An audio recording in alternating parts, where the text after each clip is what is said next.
हरियाणा के रेवाड़ी से एक बड़ी खबर सामने आ रही है। आपको बता दें कि हरियाणा के सहकारिता व अनुसूचित जाति एवं पिछड़ा वर्ग कल्याण मंत्री डॉक्टर बनवारी लाल ने आज रविवार को जिला भाजपा कार्यालय परिसर में अनुसूचित जाति एवं पिछड़ा वर्ग कल्याण विभाग द्वारा चलाई जा रही मुख्यमंत्री सामाजिक समरसता अंतरजातीय विवाह शगुन योजना के 10 शादीशुदा जोड़ों को 2.5 लाख रुपए की प्रोत्साहन राशि के चेक प्रदान किए गए।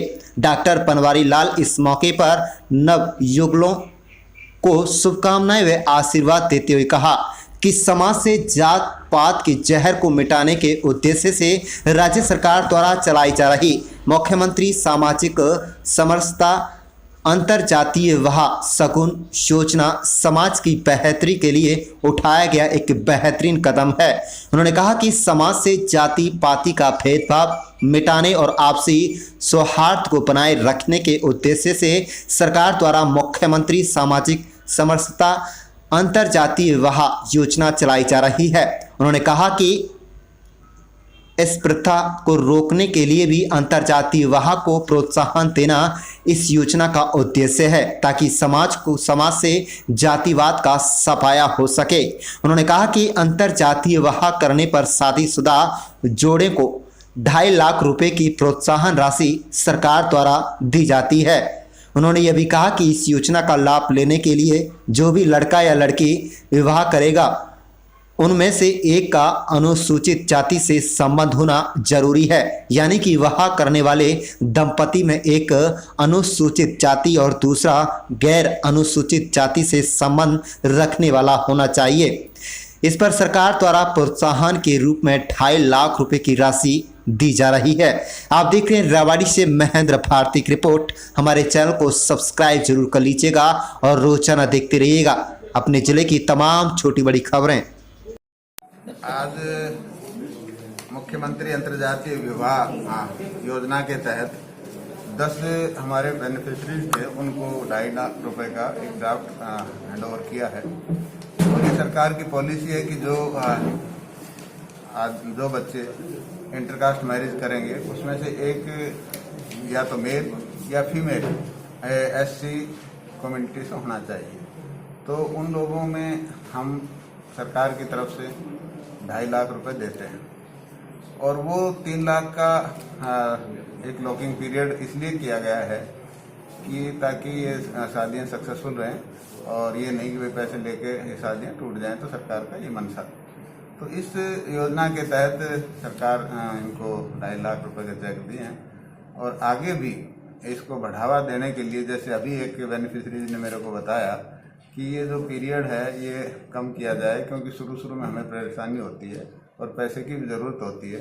तो उसके लिए हमने पहले ही कर दिया था, उसकी नोटिफिकेशन डिपार्टमेंट के पास शायद आ गई है और उसको 2.25 लाख रुपए हम उसी टाइम देंगे और 2.25 लाख 3 साल के बाद वो निकलवा सकता है, क्योंकि इनकी समस्या थी तो पहले हम डिस्कस कर चुके थे और सरकार ने उसको पहले ही कर दिया है।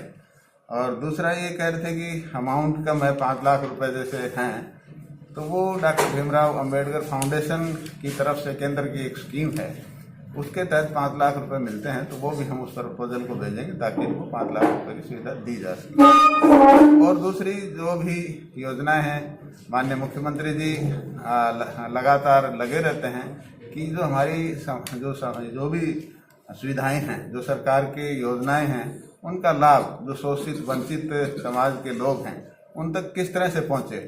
तो उसी के तहत ये स्कीम बनाई जाती है ताकि हमारे गरीब लोगों को इन योजनाओं का फ़ायदा मिले और वो आगे समाज की मुख्य धारा में शामिल हो सके। अभी माननीय मुख्यमंत्री जी ने गुरु रविदास जयंती पे जो डॉक्टर भीमराव अंबेडकर पुनर्वास योजना है, उसके तहत भी जो 50,000 रुपये मिलते थे उसको 80,000 रुपये कर दिए हैं ताकि मकान वगैरह के रिपेयर वगैरह के लिए वो उसमें यूज़ कर सकें। और हम आगे ये जो आपका मुख्यमंत्री विवाह शगुन योजना है, इसका भी हम सोच रहे हैं कि 51,000 जो मिल रहा है इसको भी हम आगे बढ़ा रहे हैं। इसकी भी फाइल चली हुई है और हम इसको 71,000 तक का प्रपोजल तैयार कर रहे हैं ताकि इनको 71,000 शादी के ऊपर मिल सके। बीपीएल का अभी माननीय मुख्यमंत्री जी जो परिवार पहचान पत्र की जो योजना शुरू की है, इसके तहत हर परिवार अपनी इनकम खुद डिक्लेयर करेगा और उस डिक्लेरेशन के बाद सरकार उसकी वेरिफिकेशन करवाएगी और वेरिफिकेशन के बाद जिन परिवारों के 1,80,000 से कम इनकम है उनको वो सब सुविधाएं मिलेंगी जो बीपीएल के परिवारों को मिलती है। और जो ज़्यादा पैसे वाले या ज़्यादा इनकम वाले जो बेनिफिट ले रहे थे वो ऑटोमेटिकली कट जाएंगे। डॉक्टर साहब, देखो, ये जो समय है ना, ये कोविड का समय, ये एक महामारी का समय है और इसमें मैं तो यही अपील करूंगा सभी राजनीतिक दलों से कि इस दलगत राजनीति से ऊपर उठ करके हम इस बीमारी से कैसे निपटें, कैसे इससे पार पाएं, इसमें काम करना चाहिए। और सरकार, केंद्र की सरकार पूरा प्रयास कर रही है कि वो वैक्सीन सभी प्रदेशों को उचित मात्रा में दे। और जिस तरह की जो रिपोर्ट आ रही है कि भाई वेस्टेज कर दी या कोई कहीं गिरा दी या पानी में बहा दी, ये एक दुर्भाग्यपूर्ण बात है और ऐसा नहीं करना चाहिए। मैं तो यही कह सकता हूँ। कुछ नहीं है, नाकाम कहीं साबित नहीं हुई। आप देखो, इतनी तेज़ी से ये सेकेंड वेव आई थी और काफ़ी फैटल भी हुई है, काफ़ी लोग चले गए, लेकिन उसके बावजूद भी जिस तरह से इतने समय के अंदर जिस तरह से कंट्रोल किया सरकार ने, ये वैसे काबिल तारीफ है। माननीय प्रधानमंत्री जी की और प्रदेश के अंदर माननीय मुख्यमंत्री जी ने जिस तरह से दिन रात मेहनत करके, चाहे वो ऑक्सीजन की सप्लाई की दिक्कत हो, चाहे वो रेमडेसिविर इंजेक्शन की हो, चाहे बेड्स की हो, चाहे वेंटिलेटर की हो, जो भी चीज़ें थी उनको बड़ी पर्सनल इंटरेस्ट लेकर उनको सोल्व किया है। और आज आप देख रहे हो कि देश के अंदर काफ़ी तेज़ी से कोरोना के केस कम हुए हैं और रिकवरी रेट भी अच्छा है और जो हमारा पॉजिटिव रेट है वो भी काफ़ी कम हुआ है।